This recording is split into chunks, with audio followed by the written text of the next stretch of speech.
এক ব্যক্তি একই সাথে একাধিক মাযহাব আমলের সুযোগ আছে কি? অর্থাৎ নিজের সুবিধা মতো মাযহাব পরিবর্তন করে আমল করলে কোনো গুনাহ হবে কি? আলহামদুলিল্লাহ ওয়া সালাতু ওয়া সালাম আলা রাসূলিল্লাহ, আম্মা বাদ। মাযহাব শব্দের অর্থ হলো একটি চিন্তা বা ফিকির গবেষণার ফসল। শাব্দিক অর্থ হলো পথ, পদ্ধতি, রাস্তা। মূলত উলামায়ে কেরাম রিদওয়ানুল্লাহি তাআলা আলাইহিম আজমাইন চলমান সমস্যার সমাধান করতে গিয়ে কোরআন এবং সুন্নাহর ভিত্তিতে ইজমা এবং কিয়াসের সহযোগিতায় তাদের ব্যক্তিগত অভিমত ব্যক্ত করেছেন। যেই ব্যক্তিগত অভিমত দেওয়ার ক্ষেত্রে তারা খুব সতর্কতার সহিত কোরআন এবং সুন্নাহকে অগ্রাধিকার দিয়েছেন। সুতরাং মাযহাব মানে এমন কোনো বিষয় নয় যে ইমাম আবু হানিফা বা ইমাম শাফিঈ বা ইমাম মালিক রাহিমাহুমুল্লাহ মন গড়া কিছু কথা বলে দিয়েছেন আর এই অনুযায়ী লোকদেরকে চলতে বাধ্য করেছেন বা বলেছেন। মূলত কোনো ইমামই কোনো মাযহাব তৈরি করে যাননি এবং লোকদেরকে এই মত এবং পথ অনুযায়ী চলার জন্য উৎসাহিতও করেননি। বরং ইমাম আবু হানিফা রাহমাতুল্লাহ আলাইহি যা বলতেন সেটা হলো, হাদিস যদি সহিহ পাও তাহলে এটি হলো আমার কথা। ইজা সাহাল হাদিসু ফাহুয়া মাযহাবি, হাদিস সহিহ হয়ে গেলে, পাওয়া গেলে এটাই আমার মাযহাব। এরকম কথা, এরকম বক্তব্য সকল মাযহাবের ইমাম থেকেই বর্ণিত হয়েছে। সুতরাং মাযহাব মানে আইম্মায়ে কেরামদের ব্যক্তিগত কোনো অভিমত নয়, সেটি হলো দীর্ঘ গবেষণার একটি ফসল। এখন এই মাযহাব যে কোনো মুসলমান ইচ্ছে করলে মানতেও পারে, নাও মানতে পারে, এটা তার ব্যক্তিগত ইচ্ছা। আর সে যদি এমন হয় যে নিজেই মাযহাব বের করার মতো বা একটা মাসালা তাখরিজ করার মতো যোগ্যতা অর্জন করে, তাহলে তার মাযহাবেরও কোনো দরকার নেই। যেমন ইমাম বুখারী আলাইহির রাহমা বা ওনার মানে যারা ছিলেন তারা নির্দিষ্ট কোনো মাযহাবের অনুসরণ করতেন না, কারণ তারা এইসব মাসালায় ইজতিহাদ করার ক্ষমতা রাখতেন। সুতরাং তারা নির্দিষ্ট কোনো মাযহাবের অনুসরণ করতে বাধ্য ছিলেন না বা প্রয়োজন হতো না।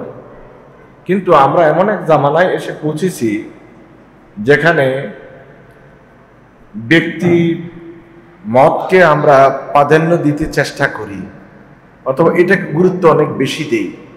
মানুষের ইত্তেবাউল হাওয়া, কুপ্রবৃত্তির অনুসরণ, এটা মানুষের মজ্জাগত দিক হয়ে দাঁড়িয়েছে। বুঝুক না বুঝুক, নিজে যা চিন্তা করেছে এইটাকেই বহাল রাখার জন্য আমরা উঠে পড়ে লেগে যাই। আইম্মায়ে কেরাম রিদওয়ানুল্লাহি তাআলা আলাইহিম আজমাইন কখনোই এই কাজটি করতেন না, বরং ইখলাসের সহিত তাকওয়ার ভিত্তিতে আল্লাহ এবং তার রাসূলকে খুশি করার জন্য উম্মতকে একটা যৌক্তিক, যুগোপযোগী, কোরআন সুন্নাহ ভিত্তিক রায় দেওয়ার তারা চেষ্টা করেছেন। এইগুলি আমাদের মধ্যে চরমভাবে অভাব। আর ইলমের যে গভীরতা থাকা দরকার, এটি তো প্রায় শূন্যের কোটা। সুতরাং এ সময়ে এসে কেউ নতুন কোনো ইজতিহাদ করার মতো প্রয়োজন বা সুযোগ নেই ওইসব মাসলায়, যেসব মাসালাগুলি ইতিমধ্যে উলামায়ে কেরাম, মাযহাবের ইমামগণ রিদওয়ানুল্লাহি তাআলা আলাইহিম আজমাইন সুস্পষ্ট বিবরণ, বিবৃতি দিয়ে গেছেন। এগুলো সম্পর্কে যতটা তফত তালাশ করা দরকার, গভীরতা অর্জন করা দরকার, অথবা গবেষণার দরকার, এগুলি ইতিমধ্যে সম্পন্ন হয়েছে। সুতরাং এগুলি নিয়ে আর দ্বিরুক্ত করার, কথা বলার কোনো সুযোগ নেই। নতুন কোনো মাসালা হলে ভিন্ন কথা। সাধারণ একজন মানুষের জন্য মাযহাবের অনুসরণ করা ছাড়া কোনো গত্যন্তর নেই। হয়তো আমাদের দেশে কিছু লোকেরা দাবি করেন যে আমরা আহলে হাদিস, আমরা সরাসরি হাদিস মানি, এটা একটি ভুল দাবি। বরং ওইটা একটা মাযহাব যে হাদিসের ভিত্তিতে, অগ্রাধিকার ভিত্তিতে যে মাযহাব তৈরি হয়েছে এটা হলো আহলুল হাদিস মাযহাব। যদিও তারা নিজেরা নিজেদেরকে মাযহাব শব্দটি ব্যবহার করা পছন্দ করেন না, মনে করেন এটাতে একটি ভিন্ন রকম গন্ধ আসে বা এটা তারা পছন্দ করেন না, কিন্তু মূলত আহলুল হাদিস যারা দাবি করতেছেন তারাও কিন্তু একটি ভিন্ন মাযহাব। এখন কেউ যদি মনে করে যে আমি কখনো হানাফি থাকবো, এই হানাফি থাকলে আমার সুবিধা, বিভিন্ন সুযোগ আছে, আবার কোন কোন মাসআলায় মনে করতেছেন না এখানে তো ভীষণ অসুবিধা, আমি এখন শাফি হলে সুবিধা হবো, সুবিধা নিতে পারবো, অথবা মনে করেন যে এখন আমি হাম্বলি মাযহাবে গেলে আমার জন্য সুবিধা। এইভাবে সুবিধা টোকায়া টোকায়া তালাশ করে করে বিভিন্ন জায়গা থেকে খুঁজে খুঁজে একটা সুবিধাজনক মাযহাব তৈরি করা, এটা হলো হারাম। উলামায়ে কেরাম রাদিয়াল্লাহু তাআলা আলাইহিম আজমাইন এটা সম্পূর্ণভাবে নিষেধ করেছেন। এটা এজন্যই নিষেধ করেছেন, এটা হলো ইত্তেবাউল হাওয়া, কুপ্রবৃত্তির অনুসরণ করা, কোথায় গেলে তার সুবিধা মিলে। উদাহরণের জন্য আমি বলি, যেমন হানাফি মাযহাব সহ 4 মাযহাবের ইমামগণ এই মাসালায় একমত যে একসাথে 3 তালাক দিলে 3 তালাকই হয়ে যাবে। এটা আপনি হানাফি বলেন, শাফি বলেন, হাম্বলি বলেন, 4 মাযহাবের সকল ইমামদের মুত্তাফাক আলাইহি ফতোয়া হলো একসাথে কেউ 3 তালাক দিলে 3 তালাকই হয়ে যাবে, 1 তালাক হবে না। এটা কয় বৈঠকে দিছে এটাও দেখার বিষয় নয়, তালাক 3টাই হয়ে যাবে। 4 মাযহাবের এই ফতোয়ার বিপরীতে আহলুল হাদিসদের ফতোয়া হলো, বা অন্য কোন একটি 5ম মাযহাবের ফতোয়া হলো যে 3 তালাক একসাথে দিলে 1 তালাক হবে। এখনকার কট্টর হানাফি সে কখনোই কোনো সালাত হানাফি ফিকহের বাইরে আদায় করে না, অন্যান্য মাসালাগুলিও হানাফি ফিকহের বাইরে সে আদায় করে না, কিন্তু যখন স্ত্রীকে তালাক দিয়ে ফেললো তখন সে আর হানাফি মাযহাবে থাকতে চাচ্ছে না। এখন তার প্রয়োজন হলো দ্রুত আহলে হাদিস হয়ে যাওয়া। সে খুঁজে কোন মাযহাবে গেলে 3 তালাক 1 তালাক হয়, এটা না জায়েজ কাজ। আগ থেকে যদি আপনি ওই মাযহাবে থাকতেন কোনো সমস্যা ছিল না। এই যে উদ্দেশ্য প্রণোদিত ভাবে স্বার্থ সিদ্ধির জন্য মাযহাব পরিবর্তন করা, উলামায়ে কেরাম রাদিয়াল্লাহু তাআলা আলাইহিম আজমাইন এটাকে কঠোরভাবে নিষেধ করেছেন এবং হারাম বলেছেন। তাহলে দিনটা একটা খেলতামাশার বস্তু হয়ে দাঁড়াবে। যখন যেটা ভালো আমরা সেটা গ্রহণ, সুবিধা আমার জন্য সেটা আমি গ্রহণ করি। তবে হ্যাঁ, কেউ যদি এমন কোনো একটা সমস্যায় পড়ে যান, এগুলো সে পাবলিক প্লেসে বলাও মুশকিল, কারণ পাবলিক প্লেসে এই জিনিসগুলো নেওয়ার মতো মেধাও থাকে না মানুষের।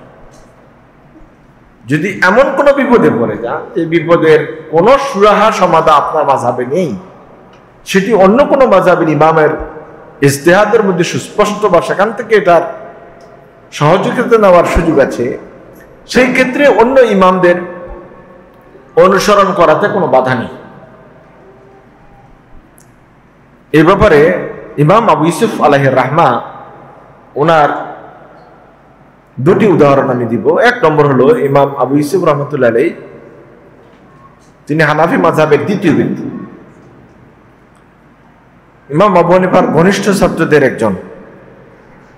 তার ফতোয়া হলো যে কোনো পানিতে যদি ইঁদুর পড়ে মারা যায় এবং এটা ফুলে যায়, তাহলে ওই পানিটা যদি বেশি পানি না হয়, যেটার আরবিতে আমরা বলি মায়ে কাসির, এটার একটা সংজ্ঞা ফিকহের কিতাবগুলিতে দেওয়া আছে, 10 হাত বাই 10 হাত, 10 হাত প্রস্থ 10 হাত দৈর্ঘ্য, এরকম একটি জায়গা গভীর যেটা, সেখানে যদি কোনো ইঁদুর পড়ে মারা যায় তাহলে ওই পানিটি নাপাক হয় না, যেহেতু পানিটা পরিমাণে বেশি।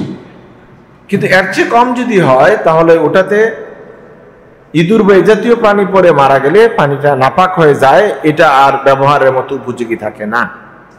ইমাম মালিক আলাইহির রাহমা ওনার মাযহাবে আবার এই পরিমাণ পানির চেয়ে কম হলেও পানি পাক থেকে যায়, কারণ এই সংক্রান্ত হাদিস আছে। রাসূলুল্লাহ সাল্লাল্লাহু আলাইহি ওয়াসাল্লাম বলছেন, ইজা কানাল মাউ কুল্লাতাইনি লাম ইয়াহমালিল খাবাস, মানে যদি 2 কুল্লা হয় তাহলে এটা ময়লা হয় না, আর 2 কুল্লার পরিমাণ হলো 10 বা 10 হাত বাই 10 হাত চেয়ে কম। ইমাম আবু হানিফা আলাইহির রাহমার এই ফতোয়া যে পানি বেশি হলে বা 10/10 বেশি হলে এটা বা ওই পরিমাণ হলে মায়ে কাসির হয়, পানি পরিমাণ বেশি হয়, এটা নাপাক হয় না, কিন্তু তার চেয়ে কম হয়ে গেলে পানিটা নাপাক হয়ে যায়। সেই কারণে ইমাম আবু ইউসুফ রহমাতুল্লাহ আলাইহি একদিন জুমার সালাত আদায় করলেন। তিনি যে কূপের পানি দিয়ে গোসল করেছিলেন, পবিত্র হয়েছিলেন, ওই কূপের পানিটা 10 হাত/10 ছিল না, বা 10 ছিল না, ওইটা ছিল তার চেয়ে অনেক কম, কুল্লাতাইন বা সেই পরিমাণ পানি। ইনি এটা জানতেন না, নামাজ পড়িয়ে দিলেন, লোকজন চলে গেল। পরে ওনাকে বলা হলো যে আপনি এমন এক কূপের পানি দিয়ে আজকে গোসল করে জুমার সালাত ইমামতি করেছেন, যেই পানিটা পরিমাণে কম ছিল। হানাফি মাযহাবের সংজ্ঞা এটা মায়ে কাসির ছিল না, এবং এখানে ইঁদুর পরে মরে থাকার কারণে এই পানিটা ব্যবহার অনুপযোগী ছিল। সুতরাং সালাত যা পড়েছেন এটা আদায় হয় নাই। যারা আপনার পিছনে ইক্তেদা করেছে তাদেরও তো সালাত হবে। তখন ইমাম আবু ইউসুফ আলাইহির রাহমা বললেন, ইজান নাহনু না'মালু বিইখওয়ানিনা আহলিল মাদিনা, অসুবিধা নেই, এখন আমি এই মাসালায় আমার মদিনাবাসী ভাইরা অর্থাৎ মালিকি মাযহাবের অনুসরণ করব। মালিকি মাযহাবের অনুসরণ করতে এখন আর আমার কোনো বাধা নেই, যেহেতু একটা সংকট আমি পড়ে গেছি, ওই সংকট থেকে বেরিয়ে যাওয়ার একটা রাস্তা আছে, সেটা হলো মালিকি মাযহাবের ফতোয়া অনুযায়ী আমি করা। এগুলো অনেক ডিপের কথা, এগুলি সাধারণ পাবলিক প্লেসে বললে সমস্যা হয়ে যায়, পাবলিকটা বুঝেও না, নিতেও পারে না, আবার এক কথা থেকে 10 কথা এদিক সেদিক করে আর একটা যন্ত্রণা করে। ইমাম আবু ইউসুফ আলাইহির রাহমা একবার খলিফা হারুনুর রশিদ ইমাম মালিক রাহিমাহুল্লাহর সাথে হজে গেলেন। হজের সেই সফরে খলিফা হারুনুর রশিদ হেজামা করেছিলেন, যেটা আপনাদের কোনো জায়গায় ছিদ্র করে রক্ত বের করে আনা, ওই হেজামা করেছিলেন। এই হেজামা করার কারণে যদি রক্ত গড়িয়ে পড়ে তাহলে উজু ভঙ্গ হয়ে যায়, এটা হানাফি ফতোয়া। এই অবস্থায় রক্ত গড়িয়ে পড়ছিল, ইমাম আবু ইউসুফ রহমাতুল্লাহ আলাইহি ইমাম মালিক সালাতে খলিফা হারুনুর রশিদের ইক্তেদা করেছেন। খলিফা হারুনুর রশিদ ইমাম, আর এই বড় দুই ইমাম হলো তার পিছনে মুক্তাদি। ইমাম আবু ইউসুফের ফতোয়া অনুযায়ী খলিফা হারুনুর রশিদের উজু নাই, যেহেতু রক্ত গড়িয়ে পড়ছে। এখন উনি তার পিছনে ইক্তেদাও করেছেন, নামাজও শেষ করেছেন। পরবর্তীতে লোকেরা জিজ্ঞেস করলো, আপনার ইমাম সাহেবের তো উজু নাই, আপনার ফতোয়া অনুযায়ী নামাজ পড়লেন কিভাবে? ইমাম মালিক রহমতুল্লাহ আলাইহি, ইমাম আবু ইউসুফ রহমতুল্লাহ আলাইহি বললেন, আমি এই ধৃষ্টতা রাখি না যে ইমাম আউজাই, ইমাম সুফিয়ানে সাউরি আর ইমাম মালিক রহমতুল্লাহ আলাইহি যেটাকে জায়েজ বলেছেন, এটাকে হারাম বলার মতো ধৃষ্টতা আমি আবু ইউসুফ রাখি না। আমি পছন্দ করি আমার ভাইদের অনুসরণ করতে। এটা হলো একটি সহনীয় মাত্রার ইমামদের ইখতিলাফি ব্যবস্থাপনা, যেখানে ব্যক্তিগত কোনো স্বার্থ চরিতার্থ করার ব্যবস্থাপনা ছিল না। সেক্ষেত্রে আপনি হঠাৎ করে চট করে কোনো মাযহাব পরিবর্তন করতে পারেন না, যদি আপনার মধ্যে এই ধরনের কোনো কুটিলতা থাকে, যা ইতিপূর্বে বর্ণনা করলাম। আল্লাহ সুবহানাহু ওয়া তাআলা আমাদেরকে বিষয়টি বুঝার তৌফিক দান করুক, আমিন।